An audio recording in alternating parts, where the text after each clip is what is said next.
क्या है आध्यात्म? दर्शन, चिंतन धारा, विद्या या संस्कृति की परंपरागत विरासत। आध्यात्म दर्शन यानी जीवन का शाश्वत सत्य। मानव जीवन से जुड़े शाश्वत सत्यों को जानिए और समझिए उपासक डॉक्टर सोहन राज तातेड़ से हमारे खास कार्यक्रम आत्मविज्ञान में। आत्मविज्ञान यानी सही दृष्टि, सही सोच। भाई और बहनों, मातृशक्ति को नमन।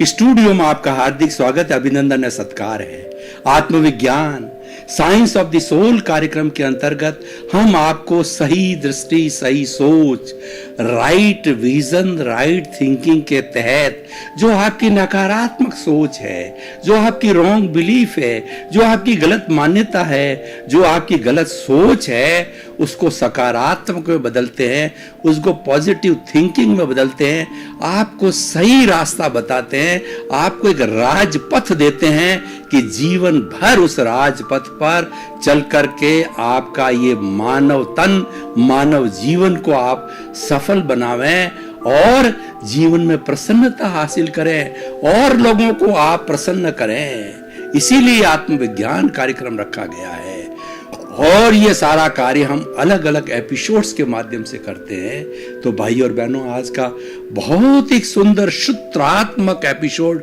आपके सामने लेकर प्रस्तुत हुए हैं। वह है यह भी चला जाएगा। इसका अर्थ हुआ है कि लेट गो करो। हमारे जीवन के अंदर क्या होता है कि कभी सुख आता है तो हम फूल जाते हैं और इतने फूलते हैं कि अहंकार में चले जाते हैं, सुपीरियरिटी कॉम्प्लेक्स में चले जाते हैं और अपने से छोटे वाले को, यानी कोई कम ज्ञान वाला है या कोई कम धन वाला है या कोई कम बुद्धि वाला है या कोई कम उम्र का है, तो उससे हम अपने आप को सुपीरियर समझने लग जाते हैं। एक धनवान है एक गरीब को जो है दूसरी दृष्टि से देखने लग जाता है, अपने आप को अहंकारी महसूस करने लग जाता है। परंतु देखिए कि हर प्रकृति का नियम क्या है। प्रकृति का नियम है हर संयोग के साथ में वियोग जुड़ा हुआ है। आज हमारा जो जीवन है, हमने जन्म लिया है, उसी दिन से हमारी रिटर्न टिकट भी निर्धारित हो जाती है और हम फिर जो है इस जीवन हमारा समाप्त होकर के चले जाते हैं। इस दुनिया में कोई चीज स्थायी नहीं है। हर क्षण हर वस्तु बदलती रहती है, हर संयोग के साथ वियोग जुड़ा रहता है। इसी के इसीलिए संसार को परिवर्तनशील कहा गया है। संसार को कहा गया है कि जो संचरण करता है वो संसार है, जो हर क्षण बदलता है। जब चीज बदलती रहती है तो अहंकार करने को कहां स्थान है। अब दूसरा पक्ष लीजिए कि हमारा पुण्योदय घटा और पापोदय चालू हुआ तो हमको झुग्गी झोंपड़ी मिली। झुग्गी झोंपड़ी में 4-5 सदस्यों को रहने लायक भी पूरा स्थान नहीं, ऊपर से बारिश हो रही है, पानी टपक रहा है, 2 जून की रोटी नहीं, बीमारी है, कलह है। ऐसी स्थिति भी इसी जन्म में प्राप्त होती है क्योंकि हमारा पापोदय चालू हो गया है। जो पुण्य और पाप हम पूर्व जन्म में अर्जित करके आए हैं तो हम जो है हमें वो प्राप्त होता है। हम जो क्वेश्चन पेपर पिछले जन्म के अंदर दे के आए हैं, इस जन्म में तो हमको रिजल्ट मिलता है, ये हमको परिणाम मिलता है जो कि सुख दुख के रूप में मिलता है, पुण्य पाप के रूप के अंदर मिलता है। क्योंकि वो कर्म बीज हम पिछले जन्म में डाल के आए थे, वो आज हमारा कर्म फल है और वो हमको सुख दुख की अनुभूति देता है। तो हमें जब हमारा पापोदय हो तो भी हमें चिंतन करना चाहिए, यह भी चला जाएगा। तो उससे क्या होगा? इस सूत्र को रहने से हम दुखी नहीं होंगे। ये सूत्र हमें दुख में से सुख निकालने की कला बताता है कि भाई ये परमानेंट नहीं है, ये भी चला जाएगा, साल में, 2 साल में, 4 साल में, 5 साल में, लेकिन ये स्थायी रहने वाला नहीं है।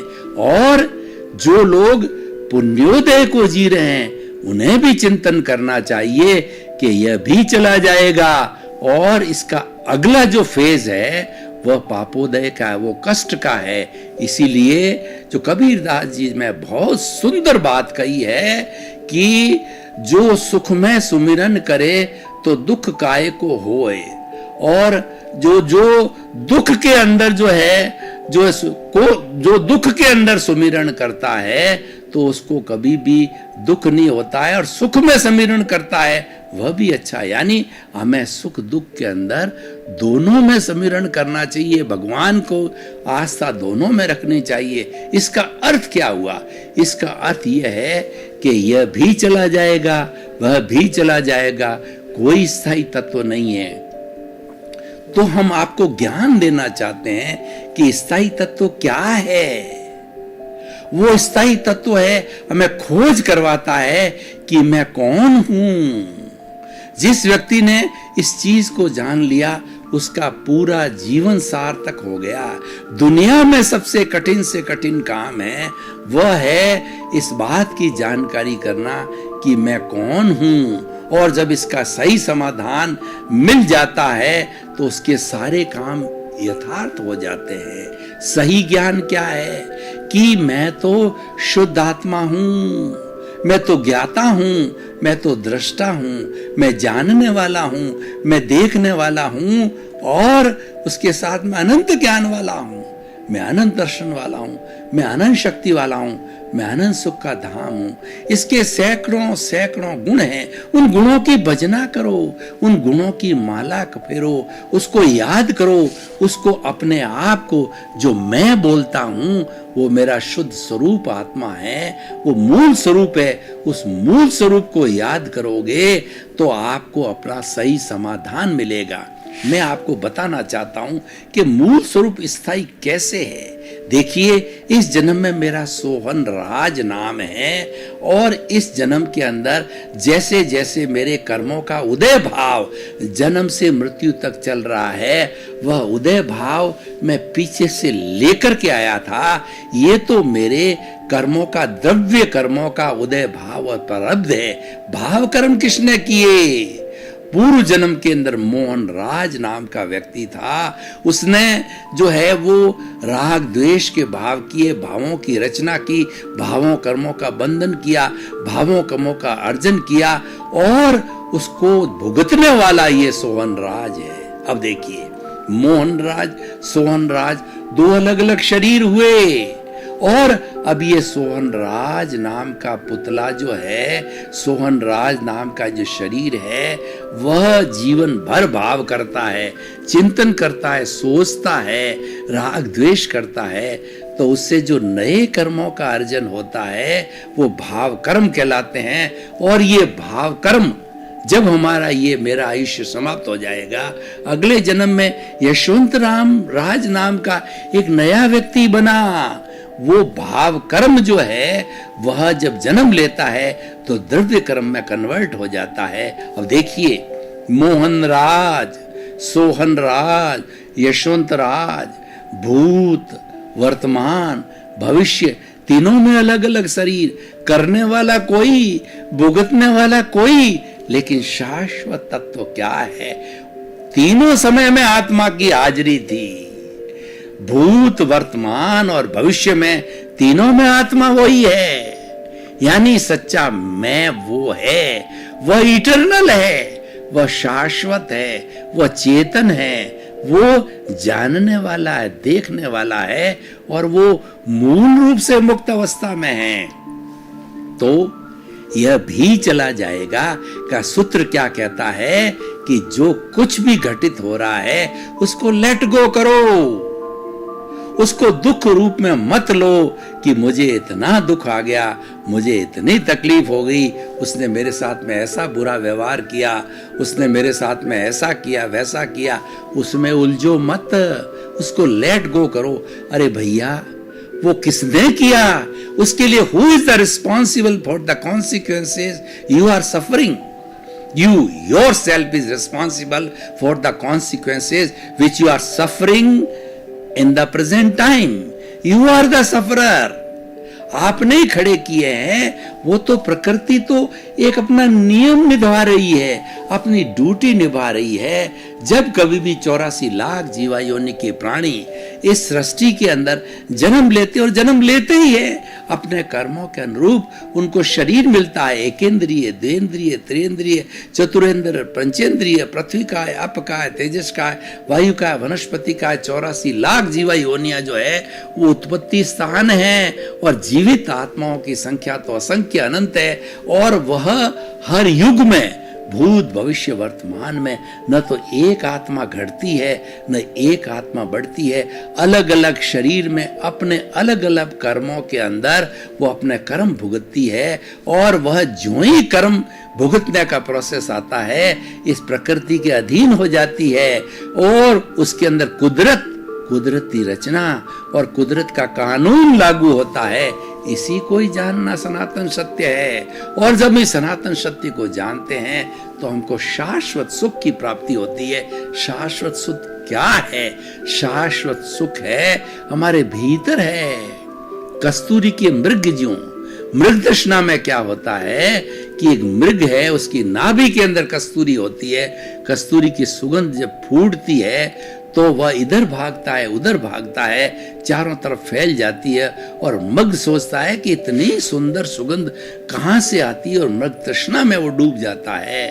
और जब आखिर में उसको मालूम पड़ता है कि ये तो मेरी नाभि से आ रही है, तब वो सच्चे ज्ञान को प्राप्ति हो रही है। तो हमें भी ये सोचना चाहिए कि सुख और दुख मेरे ही निर्मित किए हुए हैं, और ये हम अगर शाश्वत सुख चाहते हैं, हम क्या, हमारा जीवन क्या है कि हम सुख और दुख के पलड़े के अंदर झूलते रहते हैं। कभी मान लीजिए 1-2 लाख रुपया हमको प्राप्त हुआ तो हमको प्रसन्नता होती है, सुख की अनुभूति होती है, और थोड़े समय बाद जो है हमारे व्यापार के अंदर घाटा गया और 2-4-5 लाख रुपए का नुकसान हो गया, तो हम इतने परटब्ड हो जाते हैं, इतने परेशान हो जाते हैं, इतने जो सफरिंग में चले जाते हैं, कई बार हम डिप्रेशन में चले जाते हैं, और व्यक्ति को कोई बात का गहरा धक्का लगता है तो कोमा में भी चला जाता है, यानी दुख की अनुभूति के अंदर चला जाता है। तो ये सारी स्थितियों के अंदर हम झूलते रहते हैं, और हम इतने दुखी हो जाते हैं कि ये झूलते झूलते, और देखिए हर बार कोई भी प्राणी जब जन्म लेता है तो सबसे ज्यादा उसको कष्ट की अनुभूति जन्म के समय होती है या मृत्यु के समय में होती है। मृत्यु के समय में क्या होती है कि हमारी आत्मा, जिसके कि असंख्य चेतना में प्रदेश है और उस पर असंख्य कर्मों के परमाणु जुड़े होते हैं, उन सब को जो है जिस तरीके से हम शक करते हैं हाई ब्लोअर के द्वारा और मिट्टी को कैसे खींचते हैं, तो जब शक किया जाता है शरीर में से, तो आप देखिए कितनी वेदना होती है। ये वेदना हर प्राणी को मृत्यु के समय में भुगतनी होती है। और जन्म के समय देखिए 9 माह तक हम माँ के पेट में उल्टा लटकते हैं, माँ की खट्टी डकारें और वो गर्मी, वो अशुद्धि सब कुछ भुगतनी पड़ती है। और तब हम ईश्वर से प्रार्थना करते हैं, हे प्रभु मुझे इस जो है वो नरक में से, इस जो है कारावास में से बाहर निकालो, और बाहर निकाल के मैं आपको याद रखूंगा, मैं कभी भी आपकी जो अवहेलना नहीं करूंगा। और वो करता है कि सुख में सुमिरन सब करे, दुख में करे ना कोई, जो दुख में सुमिरन करे तो जो सुख में सुमिरन करे तो दुख काहे का हो, ऐसा वो चिंतन करता है। बाहर आता है, ये मायावी संसार को देखता है, राग द्वेष में चला जाता है, और वही और घोड़े और वही मैदान हो जाता है। तो भाई और बहनों, आज का जो हमारा एपिसोड है यह भी चला जाएगा, बहुत सुंदर है। मैं आपको इसकी एप्लीकेशन बताता हूं। देखिए हमारे मन के अंदर कोई बुरा विचार आया, हमने किसी बहन बेटी को देखा और हमारे भाव बिगड़ गए, तब उस वक्त के अंदर बोलना चाहिए स्वाहा, मतलब हमने उसका त्याग किया और हमारे अंदर सुख की अनुभूति आई, हमारे को किसी ने सम्मान दिया और हम जो फूलने की स्थिति में आए तो स्वाहा। जो भी हमारे साथ में पुण्य और पाप की स्थिति जीवन के अंदर आती है और हमारे विचार बदलते हैं, जब हम राग द्वेष की अवस्था में जाने को तैयार होते हैं तो उसको पुष्ट करने के लिए हमें बोलना चाहिए स्वाहा। जैसे हम कभी भी यज्ञ करते हैं तो यज्ञ के अंदर जो पंडित जी होते हैं वो मंत्रोच्चार के साथ में हमारे हाथ में जो द्रव्य सामग्री होती है, पुष्प या कोई भी चीज होती है, तो वो समर्पण करने को कहते हैं, समर्पित करने को बोला जाता है। अग्नि को समर्पित करो, स्वाहा बोलो। तो उसी तरीके से हमारे जीवन के अंदर अच्छे या बुरे क्षण आते हैं, अच्छे बुरे भाव आते हैं, राग द्वेष की अनुभूति आती है। तो चाहे राग की हो चाहे द्वेष की हो, दोनों अच्छी नहीं है। राग की है वो शुभ है, द्वेष की है अशुभ है। हमें जो है शुभ और अशुभ के इस पलड़े से जो है ऊपर उठ करके जो है शुद्ध अवस्था में आना है, क्योंकि शुद्ध अवस्था में शुभ अशुभ दोनों नहीं है। शुभ भी है वो सोने की बेड़ी है, अशुभ है वो लोहे की बेड़ी। में आपको एक उदाहरण देना चाहता हूँ। उदाहरण देने से, मुहावरे से, दोहे से, उदाहरण से, कहानियों से बात बहुत सुंदर तरीके से हमारे दिमाग में फिट हो जाती है। मैं आपको बताना चाहता हूँ कि दो तरीके के कैदी है। एक कैदी जो है वह बहुत बड़ा वीआईपी है, उसको सोने की बेड़ी लगा करके और उसको बड़े आलीशान मकान के अंदर नजरबंद कर दिया। और एक बेचारा कोई मेरे जैसा साधारण सा व्यक्ति है और उसको लोहे की बेड़ी पहना करके और उसको कारावास के अंदर डाल दिया। अब दोनों कैदी है, सोने की बेड़ी वाला कैदी, लोहे की बेड़ी वाला कैदी, दोनों कैदी है। फर्क क्या पड़ता है? कैदी है दोनों। तो वो दोनों जब बेड़ियां कटेगी तब जाकर के और वो अच्छा इंसान बनेगा। यानी सोने की बेड़ी पुण्य है, लोहे की बेड़ी पाप है।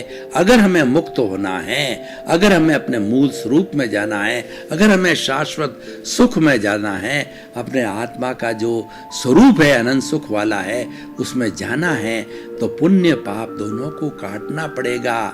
इसलिए शुभ अशुभ की जो है हमारे कॉन्सेप्ट से हमें शुद्ध अवस्था में आना है। शुद्ध अवस्था क्या है? अपने स्वरूप में रहो और जो स्वभाव, स्वयं के भाव में रहना है, वही हमारा यथार्थ पुरुषार्थ है और वह शुद्ध अवस्था है, वही हमारी मुक्ति में ले जाने वाली है।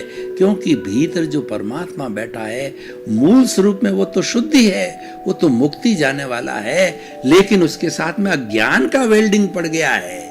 ये जो राग द्वेष का वेल्डिंग है, ये कषाय का वेल्डिंग है, ये क्रोध मान माया का जो वेल्डिंग है, ये कार्बन शरीर कॉजल बॉडी और ये लिंग शरीर है, यही अज्ञान है। यही जो है इन शरीर और आत्मा को जोड़े हुए हैं। उस अज्ञान को तोड़ना है। उस अज्ञान को तोड़ने के लिए ज्ञान रूपी दीपक लगाना पड़ेगा। जो हमारा दीपक है उसको ज्ञान की संज्ञा दी गई है, उसको पर प्रकाशक कहते हैं, स्व पर प्रकाशक कहते हैं। जो दीपक होता है स्वयं भी प्रकाशित होता है और घना अंधेरा हो उसमें दीपक जला दिया जाता है तो वह चारों तरफ प्रकाश की छटा फैला देता है। यानी दीपक स्व पर प्रकाशक है। तो हमारे भीतर विराजमान प्रभु है वह भी स्व पर प्रकाशक है। वो कैसा है? वो सच्चिदानंद है। सत का मतलब वो अविनाशी है, कभी भी समाप्त होने वाला नहीं है। ये जितने भी जड़ पदार्थ हैं जो हमारे उदय भाव के अधीन है, हमें प्रारब्ध के अधीन है, सुख दुख के अधीन है और हमारे व्यवहार जगत में आते हैं, ये सब नाशवान है। और इसके लिए जो सूत्र हमने आपको दिया है यह भी चला जाएगा। यह एक दुख में से सुख निकालने की कला है, उसको आप हमेशा याद रखें। तो भाई और बहनों, हम आपको बताना चाहते हैं निष्कर्ष की भाषा में, और इस आज एपिसोड को जो है हम खुला करते हैं, ओपन टू द ऑडियंस को करते हैं, आपके विचार विमर्श के लिए करते हैं, आपकी जिज्ञासा के लिए, आपके प्रश्न के लिए करते हैं। तो हम आपको बताना चाहते हैं अगर इस सूत्र को व्यक्ति जीवन भर पालन करे तो वो कभी दुखी नहीं होगा, दुख में भी वो सुख निकालेगा और वो चिंतन करेगा कि स्वाहा यह भी चला जाएगा। चाहे सुख की स्थिति है वह भी ज्यादा रहने वाली नहीं है, इसलिए मुझे अहंकार नहीं करना है, मुझे फूलना नहीं है।